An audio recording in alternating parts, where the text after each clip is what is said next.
Join the Bhakti podcast with deep insights into all matters spiritual. Like and subscribe to keep up to date with your inner self. Translation: a person who accepts the path of devotional service is not bereft of the results derived from studying the Vedas, performing austere sacrifices, giving charity, or pursuing philosophical and fruitive activities. At the end, he reaches the supreme abode. Hare Krishna. So here, it's a very encouraging, wonderful verse, and Lord Krishna explains that some are saying that devotees, by following that imperishable path of devotional service, they are bereft of all these other results of these other processes, like performing sacrifices, austerities. All these processes have a certain result. Undergoing austerities, big penances, tapaḥsu. I mean, the yogi tapaḥsu. A yogi can sit in the hot sun like today, 30 plus degree, perhaps more, 35 in India, let's say. And he surrounds himself with a circle of fire by putting pieces of cow dung, cow patties, all around himself, arranged in a circle, and he lights them. So he sits in a circle of fire around him, and the sun above him, and basically torturing the body. Tapaḥsu. Or other yogis will stand in the ice-cold water, even high up in the Himalayas, in Gangotri, it's a source of the Ganges, standing in the ice-cold water, just to punish the senses. Everybody knows, and the yogi knows, and every thoughtful person knows, the senses are those senses which want to run after material enjoyment. They are our enemy. So the yogi, by undergoing tapaḥsu, he wants to curb that tendency of the senses and the mind running towards sense enjoyment, towards the object of the senses. And yes, it does help her. If you're standing in icy, cold water, or you are surrounded by a circle of fire in the hot midday sun, it is very difficult to think of sense gratification. So that is taken off the mind and the senses. But this is a very mechanical process. And as soon as one ends his tapaḥsu, the tendency might be again the senses will run after the objects of enjoyment. Why is that? There is an example given, a nice example, that one man cuts down the bamboo bush or forest even, and thinks, now the bamboo is cut down, so I have some very nice agricultural land. But in due course of time, in a short time, the bamboo sprouts again. He may even cut the bamboo down and burn everything. The whole bamboo forest may even burn down. But then again, shoots of bamboo coming out of the ground. Why? Because the root is still in the ground. So if our seeds, our material desires deep down in the heart, they are still there. We perform tapaḥsu, we do all the other processes, giving in charity, pursuing philosophical and fruitive activities. These are not finishing that seed of sense gratification, of sense enjoyment in the heart. It's like allopathic medicine. So treating the symptoms. So if we treat the symptoms of our tendency to enjoy the objects of the senses, that will only be a temporary relief. But the seed of committing again sinful activities, and sinful activities, according to Srila Prabhupada's definition, everything which is not in connection with Krishna, that is sinful activity. We should not think sinful activity is only the main big sins, or the 10 Commandments in Christianity. These are certainly sinful activities. And the 4 principles, if we break them, these are sinful activities. But Srila Prabhupada, by his definition, everything which is not connected with Krishna's devotional service, that is sinful activity. And we could ask, why is that? Why is that sinful activity? Because we're taking Krishna's property and trying to enjoy Krishna's property without Krishna. And that's a sinful activity. It's like stealing. It's like the thief. We have given that example before. He takes a neighbor's car and have a joyride. It's just there. It's there for me. God provided this car for me, for my enjoyment. No. That car belongs to the neighbor. And we cannot just take it. That is theft. And the police will chase us. So we are so readily enjoying the objects of the senses, of sight, of sound, of taste, of smell, of touch, and think we can enjoy these objects without Krishna. That is theft. So we are all thieves. Everybody in this material world is a thief. Everybody who is on the platform of fruitive activities or sense gratificatory activities. He's a thief. People think God has given everything in this world for our enjoyment. That's a misunderstanding. That's not. Everything has been provided in this material world for an offering back, connection with Krishna. We offer everything, we engage everything in Krishna's service. That's the right mentality. And we don't include Krishna. It's just like Ravana took Sita away from Ram. Ramayan. He stole Sita. If he would have taken Sita and Ram together, he would have been a devotee. Devotees never take Krishna's energy without Krishna. That is the root cause of our problems, all our problems.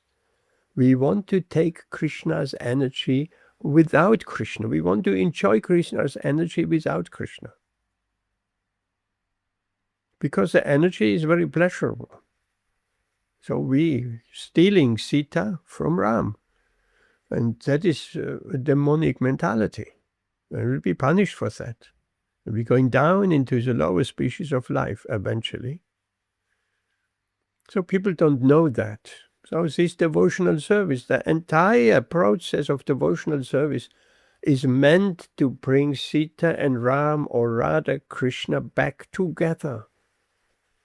There is an energetic, which is Krishna, from whom all energies emanate. So many energies.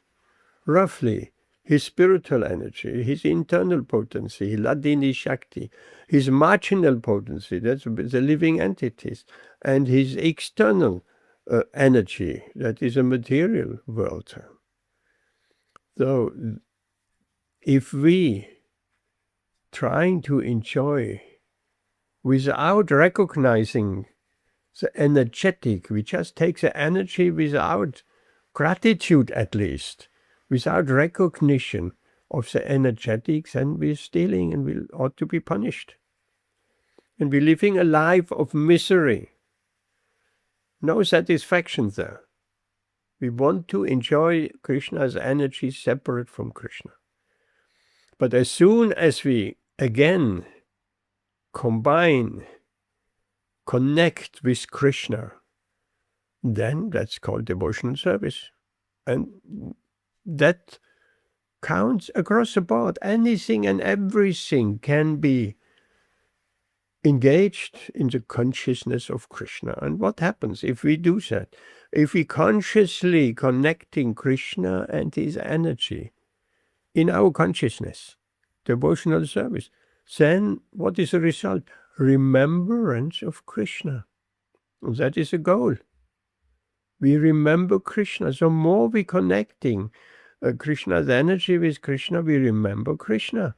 And then we become purified and we are on a completely different trajectory than stealing Krishna's energy and enjoying it without Krishna.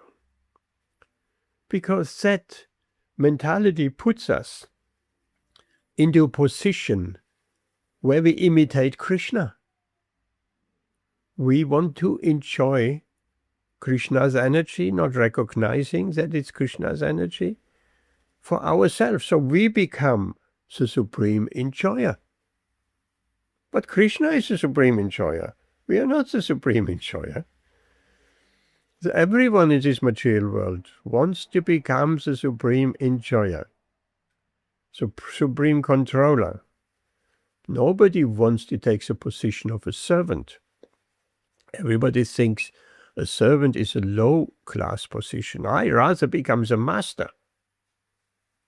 Let me become master, not servant. That is a disease of this material world.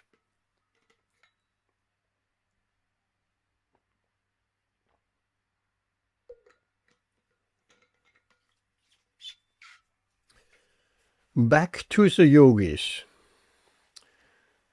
Tapasya, sacrifices, or studying the Vedas very carefully. Krishna here says, if one engages in devotional service, he is understood to have studied all the Vedas, performed all the sacrifices, undergone all austerities. Why? Because the result of the aim of undergoing tapasya, austerities, sacrifices, studying the Vedas, the aim is to become Krishna conscious. To become conscious of Krishna. That's the aim. Krishna is the aim of all these different processes. But the devotee who directly links with Krishna in devotional service, he already has achieved the goal. There's no need of going through all these mechanical processes of yoga processes in principle. The devotee has already reached through devotional service, attains all of the result of all these other activities, and at the end he will reach the supreme abode. The supreme abode is not necessarily guaranteed for this other path of self-realization, because one might very well go into the brahmacharya, merge into the brahmacharya, to actually reach Vaikuntha or Goloka is not such an easy thing. And then Srila Prabhupada explains at some length how does it look like studying the Vedas as a brahmachari, a celibate monk who lives in the ashram of the spiritual master, who is trained by the spiritual master. And very strict training, begging alms from door to door, and so on and so on. Even to the point, if the spiritual master doesn't invite him to eat, he will fast. So much he is depending on the spiritual master. That's called brahmacharya. If one undergoes set training, generally from childhood to the age of 25, studying the Vedas under spiritual master and living as a brahmachari, then at the age around 25, if he has a tendency to get married, he can choose to get married or stay a brahmachari, which is very rare. That is called naishtiki brahmachari, lifelong brahmachari, lifelong celibate. We don't find that very often in this material world. Srila Bhaktisiddhanta Saraswati Thakur, Srila Prabhupada's spiritual master, was such a naishtiki brahmachari. Naishtiki brahmachari does not only mean never get married, it means never losing any semen by any mechanical means or otherwise. So therefore, it is said, Srila Bhaktisiddhanta Saraswati, he had a photographic memory. Well, memory, if we, some abstinence, our memory becomes strong, so strong. So he could look at anything, and it's just like in taking a picture with our mobile phone. He had that photographic memory, which comes through these austerities of brahmachari life. So it is generally understood a well-trained brahmachari, trained in the principles of brahmacharya, as here given, he will become a very good householder because he can control his senses. He has learned for 25 years. He has learned on 20 years maybe. He has learned to control his senses. So he becomes a very good householder.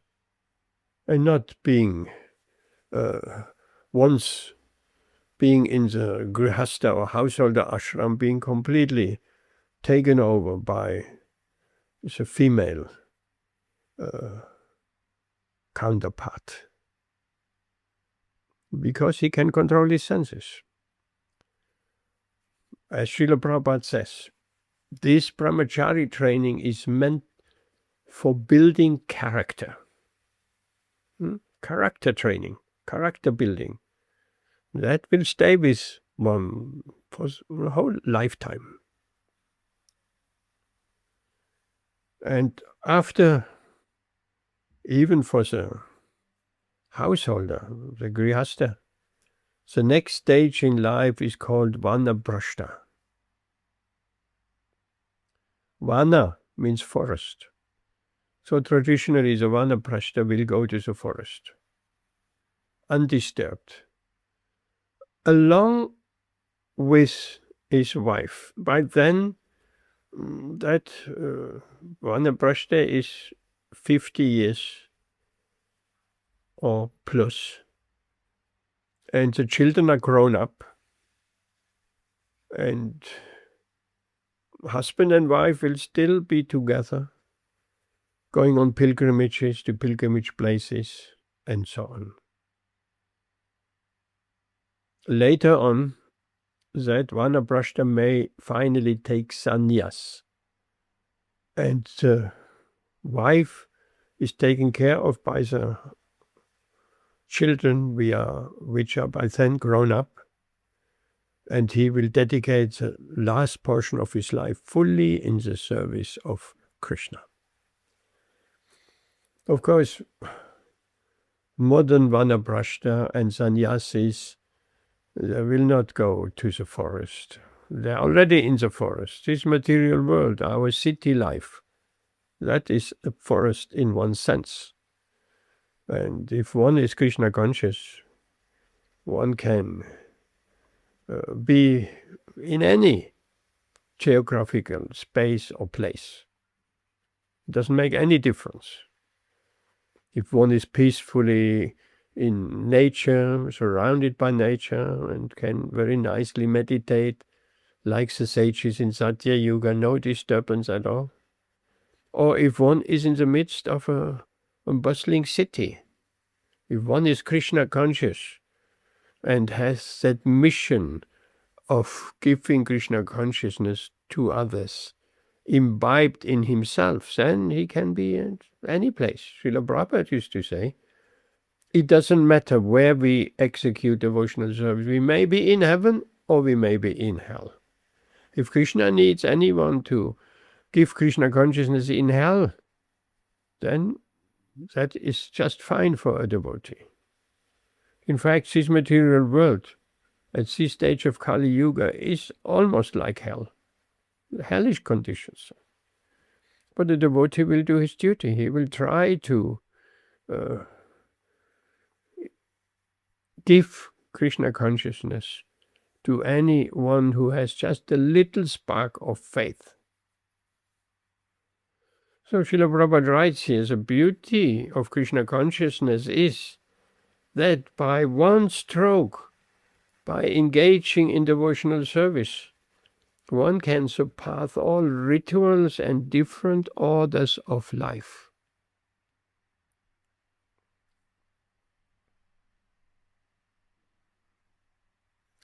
So scholarship or mental speculation will not bring us very far. We need the association of devotees.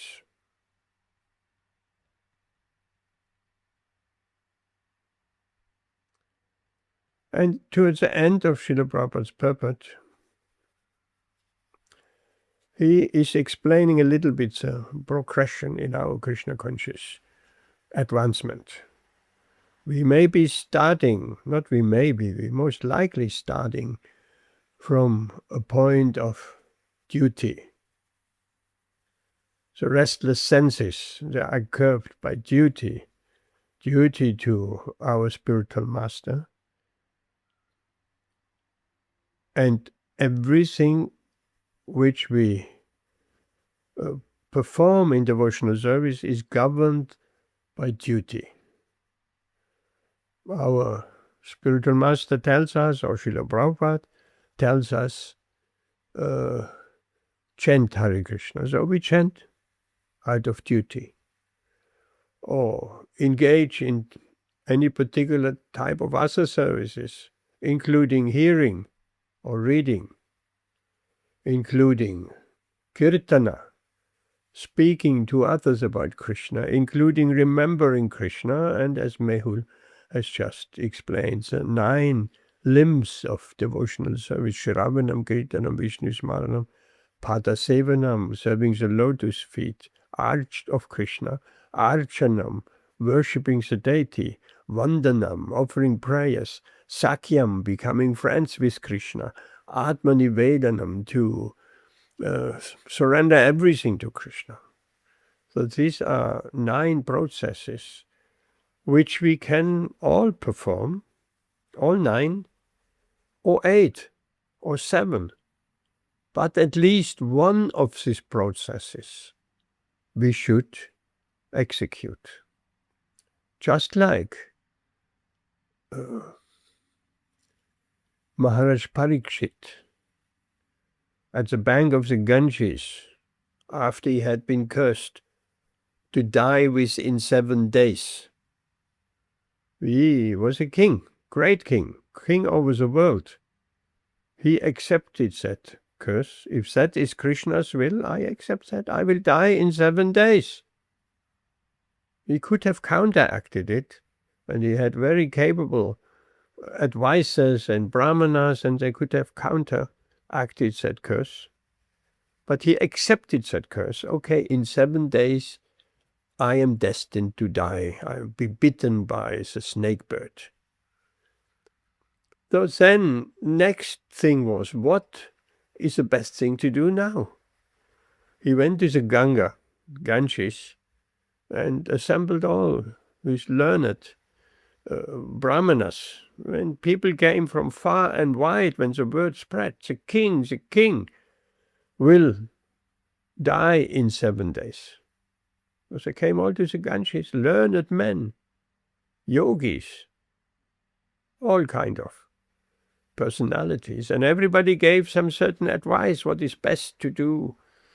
Well, maybe Ashtanga yoga, or this yoga, or that, and so many things. And then came Shukadeva Goswami, the son of Vyasadeva, who was liberated from birth.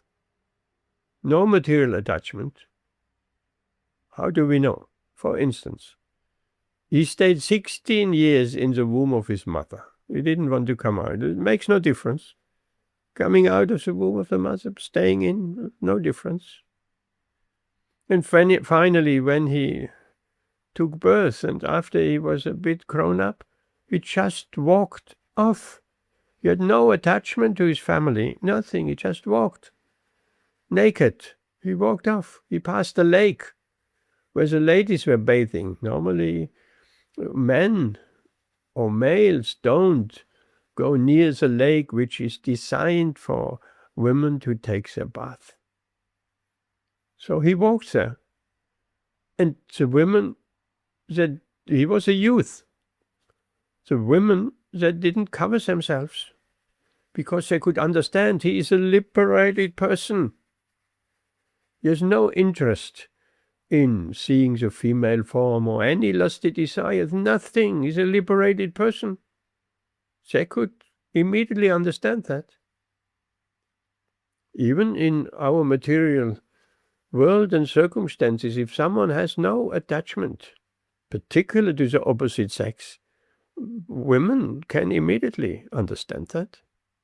He's a detached person. So, his father was running after him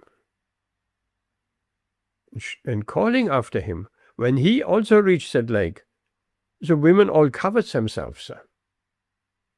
So why is that? Because he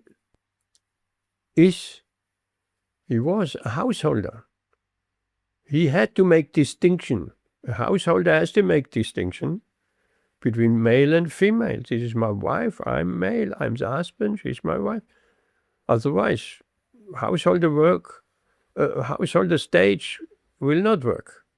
If we are so liberated and we don't make distinction between our wife and ourselves, then that relationship will not work very well. So they covered themselves when he came passing by. So this same Shukadeva Goswami, he came by divine arrangement also to the bank of the Ganga. And so Maharaj Parikshit, he asked him, my dear sage, sadhu, everybody has given me so different opinions, what to do. I'm going to quit this body in 7 days. So, what are you saying? What is the best thing to do? And then Shukadeva Goswami says, I will speak the Srimad Bhagavatam, the Bhagavad Purana to you, and you should hear for 7 days this Bhagavad Purana. And when the snake bird comes and bites you, and you are leaving this body, then you will be immediately liberated. You will not return to this material world. You will be fully self-realized. Which means, of course, if we study the Srimad Bhagavatam carefully, just like Sergei is doing from the very beginning, we are advised to study Bhagavatam, 1st canto, 2nd canto, 3rd, 4th, 5th, 6th, 7th, 8th, 9th. Then we come to the 10th canto. The many unscrupulous Bhagavatam reciters, they're holding Bhagavad Gītā, and they're just speaking about the 10th canto, the love affairs between gopis and Krishna. And nobody can really understand that because they haven't been prepared through all the previous 9 cantos. They're just taking all the stories as sense gratification, as love stories, as romantic stories. They completely don't get what is written in the 10th canto of Srimad Bhagavatam. They cannot understand. They understand it in a materialistic way. But because people are attracted to romantic love stories, these Bhagavatam reciters in the Bhagavad Gītā, they have thousands of people who eagerly listen. But that's not the process. The process is to start from the first canto, second, third, and slowly upwards. It's compared of looking at the deity form of the Lord. We, starting from the feet, we appreciating Krishna's lotus feet. And then our gaze goes higher up, hips, chest, and finally we're reaching the beautiful smiling face of the Lord. When we do arti, it's the same. First we offer the article to the feet, then higher up, hips, face, around the body, full body. That is compared with reading the Bhagavatam. The first canto is compared to the feet of the Lord. And who would not want to worship the lotus feet of the Lord? They're so much benedicting us that we want to be a grain of dust at the lotus feet of Krishna. What is in the material world regarded as very lowly, the feet, is the highest perfection in spiritual science. Krishna's lotus feet is the highest. And then gradually, as we progressing through Srimad Bhagavatam, once we reach the 10th canto, we have gone through all the 9 cantos, then we are properly trained and prepared of properly understanding the 10th canto, the smiling face of the Lord. Not misunderstanding, proper understanding and appreciation also. And of course, with the 10th canto is Krishna's pastimes in Vrindavan, in Goloka. Srila Prabhupada gave us a version of the 10th canto in his Krishna book. Krishna book 1, 2, and 3. Because he was not sure if he was able to translate the 10th canto. Well, he translated up to a point, up to the Brahma Mohana Lila. Lord Brahma bewildering, Lord Krishna bewildering Lord Brahma after he had stolen the cowherd boys and the calves. So, this Krishna book we can read. Why? Because this Krishna book is all the way through interspersed with philosophy and the proper understanding. It's not just stories. 10th canto is just pastimes.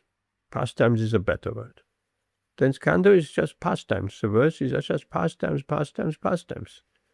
No philosophical explanations. So Srila Prabhupada gave us the Krishna book with interspersed with philosophical points and understandings that we are guided properly, not falling prey to thinking these are just some romantic stories or fairy tales or whatever.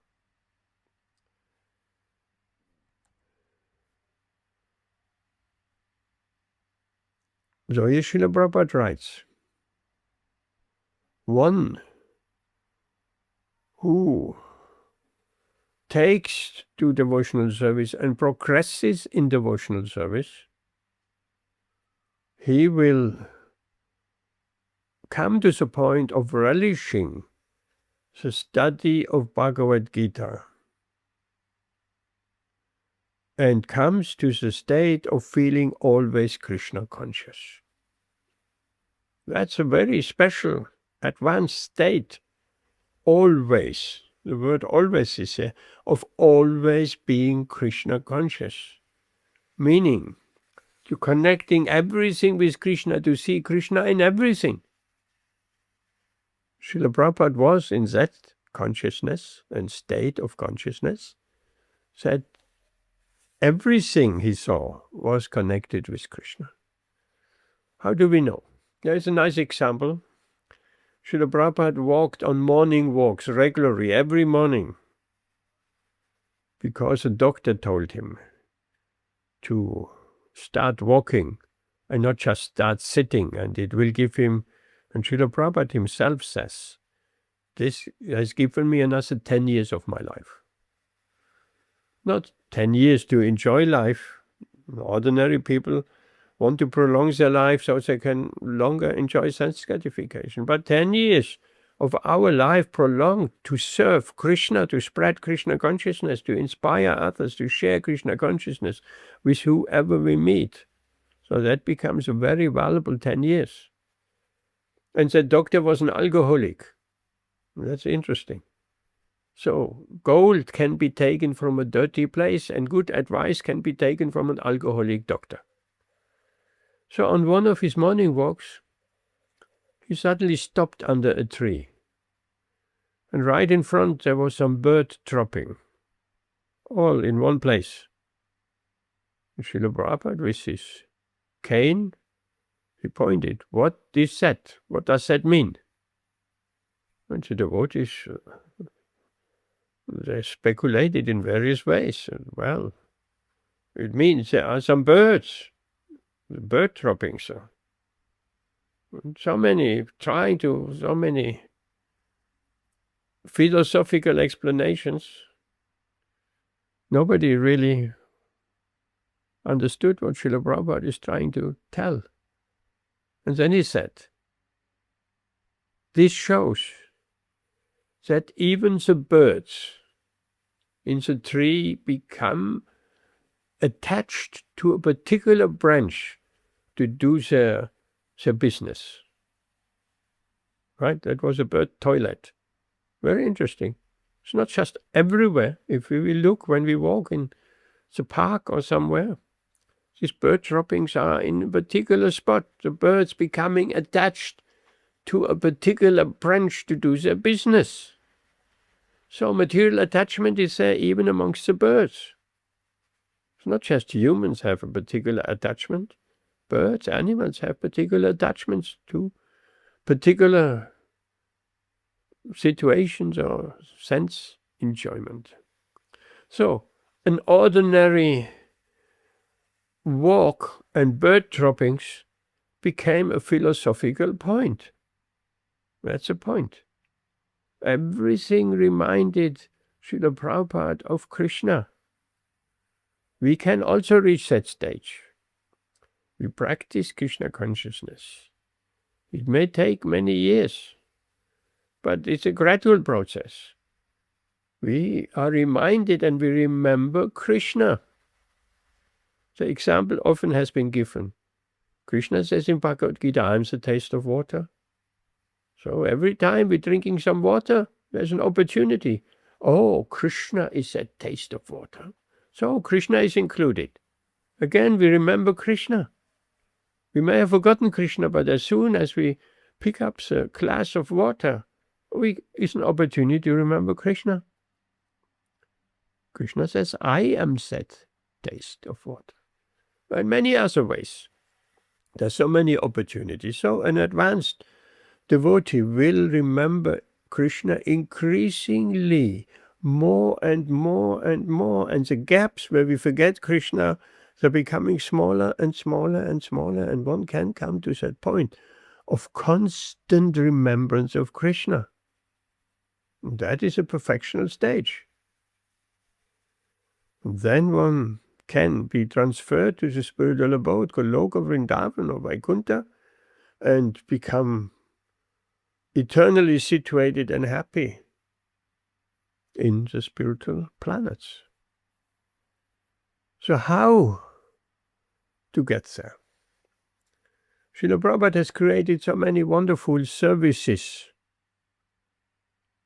all kinds of services, from building temples, to cooking for Krishna, to distributing books, to feeding people, this prasadam distribution, to preaching programs, to kirtan, to Sunday love feasts, and to all these activities in Krishna consciousness, in devotional service.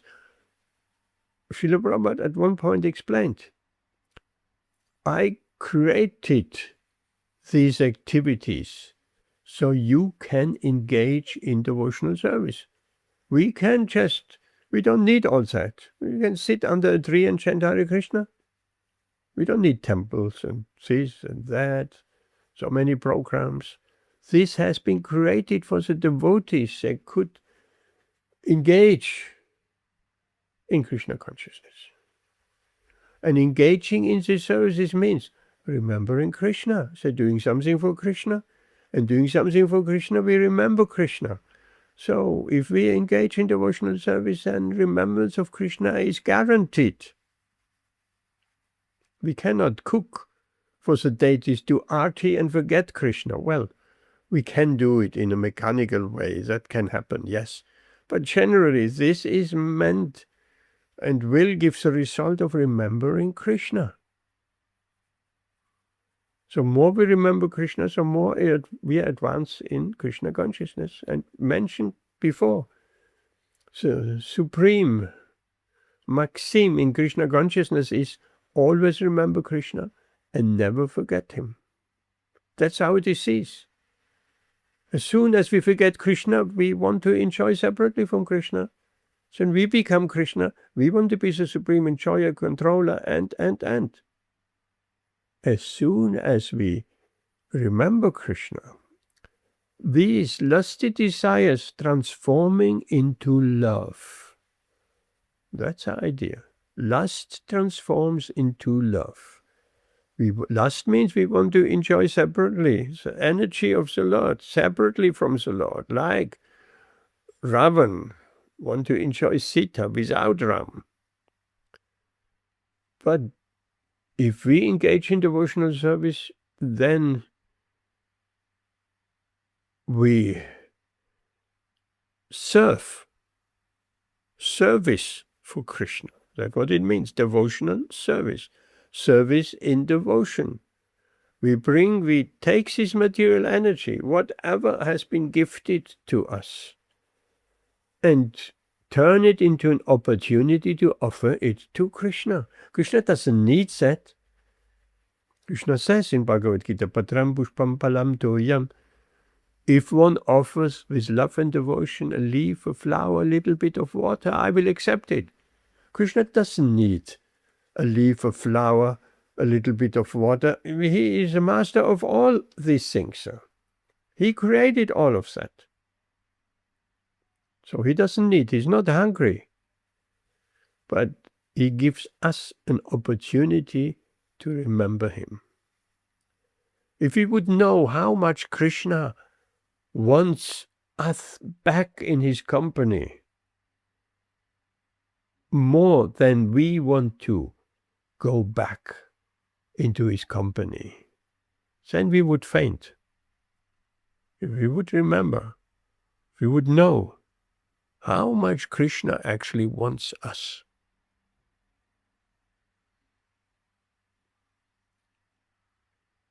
Like, we have spoken about that before, like Gopkumar, when finally he reached Goloka. And Krishna says, I have arranged so many opportunities for you to come. I want to be with you. You're my eternal friend. I have been missing you for such a long time. I'm so happy you have come back into my company. And later on, he brought him to his house, sitting down on the table. He fed him wonderful prasadam with his own hand. And so he was a Saka, a cowherd boy, a friend of Krishna. So Krishna arranges so many opportunities for us throughout our life, even before we ever met devotees, before we ever came to Krishna consciousness. If we, later on in life, we look back our entire life, we can see there were so many opportunities where Krishna trying to remind us to turn towards him. And there have been also times in our life where we willfully turn away from Krishna and trying to enjoy Krishna's energy separately. And if we totally frustrated, that's also important. We totally frustrated of enjoying this material energy, and still we're not happy. Then, and only then, there's an impetus returning towards Krishna. Well, if the material enjoyment, fruitive activities doesn't work, let me try something else. In fact, Srila Prabhupada said to his early disciples, your qualification is that you had enough of this material world. That was the hippies in the 60s. They rejected the ways of their parents. Some come from very rich backgrounds. Parents are well established in material societies and doctors and lawyers and all of that. Or industrialists. They rejected it all. They couldn't identify with that. It was a revolution, the hippie revolution. They rather sat on the street. They had different values.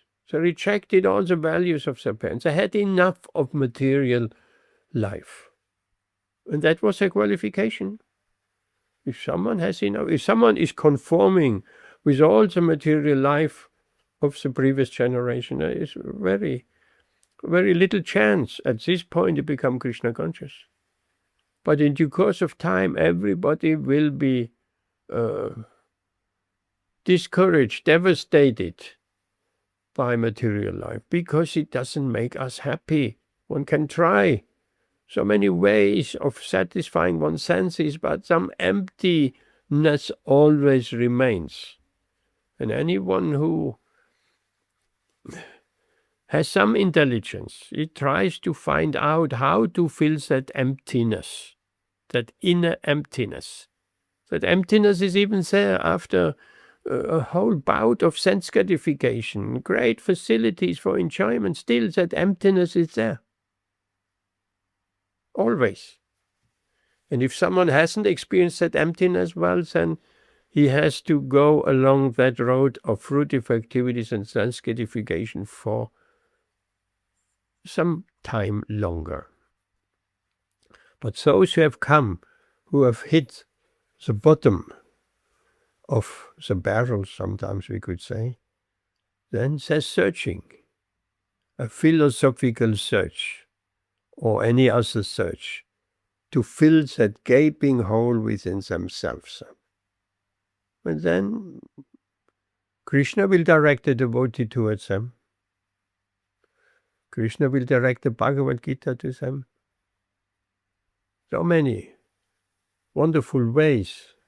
Or like that story on the airplane. There was a gentleman who was a devotee, but he left Krishna consciousness due to some quarrels and offenses, and Krishna always sent him some prasadam in some ways. He didn't want to. He wanted to forget Krishna. In fact, he said, I want to forget Krishna, but Krishna is such a friend. And Krishna says, if someone has offered some devotional service to me, I will never forget that person. So he always was sending him prasadam. So Krishna comes in many ways. Through prasadam, through some service, through some association, through some literature. So many ways. In my personal example, Krishna came in the form of the Bhagavad Gītā. Some girl gave me the Bhagavad Gītā, and then she joined the devotees. That was in Germany. She had decided to join the devotees, but she had that Bhagavad Gītā, and somehow or other she gave it to me. That was Krishna opening the door. And then I was visiting the temple. I was not long in the temple. The head pujari, he asked me to pick some flowers for Radharani. I hardly knew who Radharani was at that stage of my spiritual life. But I picked the flowers, lily of the valley, and brought them to the pujari. And next morning, Radharani was holding the bouquet of flowers I had picked the day before. So Krishna came with some service. I still regard that incident as opening the door, practical door to Krishna consciousness for me. So many things. We'll stop here speaking and asking for some questions. Sergey, any questions?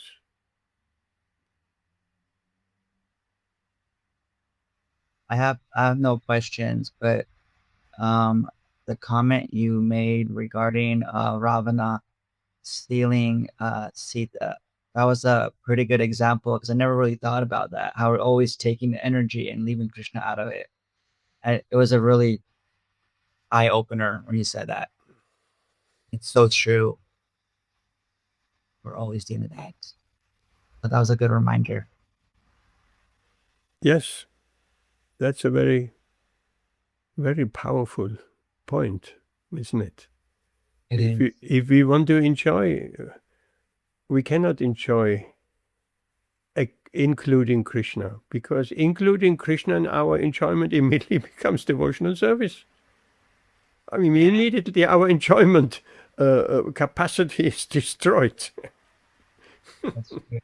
And if you took Rama with him, he would become a devotee, how you said. That was interesting also. Yes. I'm like, that happens so true. Yes. It's a very clear divide. In fact, it is well known, if we follow our senses to enjoy, and Krishna comes in our mind, he spoils all our enjoyment. Finish. We cannot enjoy separately anymore. Krishna is there. It turns everything in devotional service. It's just like, look at an example. We get a bar of chocolate. We're really lusting over the chocolate. And then our friends come around. We wanted to eat that bar of chocolate on our own, somewhere, hidden in a corner. Devours a whole bar of chocolate. Well, easily done. But then the friends surrounding us. And how are you doing here? Can we still eat that bar of chocolate without sharing with our friends? We can't. That would be very strange. So immediately we share something with Krishna. It's just like that. That selfish enjoyment is immediately gone. Anything else, Sergey? No. Everything was pretty explained very well. You give great lectures. I really appreciate it. The point. Very beautiful. Okay. Anyone else?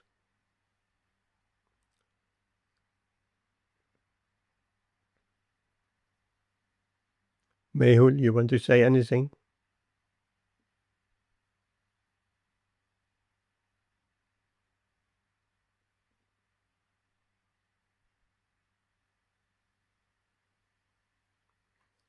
Okay, today I have... Oh, yes, go ahead.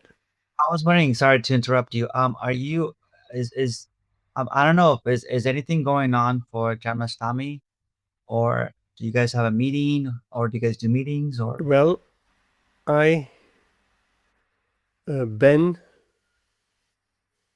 he's not coming often here on Wednesday. On Saturday, he said, you know Ben, from Saturdays. Last Saturday he did the Arti. That's Ben. So myself, Ben, Kathleen, you don't know her. She's from Nottingham, not half an hour, 45 minutes drive from Leicester. She comes sometimes. We're going to Rouen. We're going to France on Janmashtami. Haribol! Haribol. Isn't that beautiful? We're going from the 3rd. Janmashtami is on the 4th. Srila Prabhupada's appearance is on the 5th. And on Sunday 6th, we are back. So there won't be a program. But I can try to, let's say, on the Saturday, which Srila Prabhupada's Vyas appearance days, I'm sure there will be some celebration going on. Or on Janmashtami even. We could try, and I can let you know, to set up a Zoom live link for some time.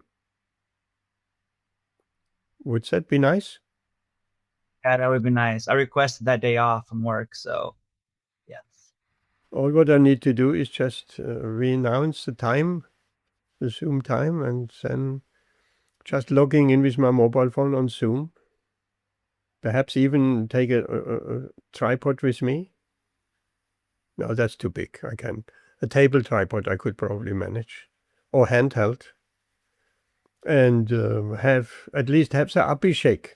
There's a beautiful Gopal there. You have seen the altar, I'm sure. Mother Yashoda holding Gopal in her arms. So that Gopal is taken from her arms. And he is put on the platform right in front of the altar, not in front, in the altar area, but in front. And he gets an abhishek, and all the devotees can participate, can bathe Gopal. It's beautiful, beautiful, beautiful. Last year, Janmashtami, we were there. And then Gopal is taken outside, and in the pond, he is dipped 3 times in the pond, he's bathed in the pond, and then wrapped up and back to the temple room again. So, and lots of kirtan, and both Maharajas will be there. They're coming from India, they will be there. So we meet up after quite a year's time, I think. It was a year's time. Or maybe, no, it wasn't. Gopanimsa was there. So we're going to France. From Thursday till Sunday. And yes, that would be a very good idea of establishing a Zoom link. And you can connect. Everyone can connect. We'll advertise it. And today I have been able to prepare the certificates also. Already. And an advertisement, after we finish here, I will send off something for everybody's diary for the 22nd of August. 3 o'clock. Announcement. And we'll repeat that. Also with live Zoom link, as we have done with the Derby Yajña. So we'll do this time, it will be in Leicester in the temple. It will be much better technically, because we have the webcam there, and we have a TV screen. We can see everybody on the TV screen. With it's linked. So that's going on. Anything else?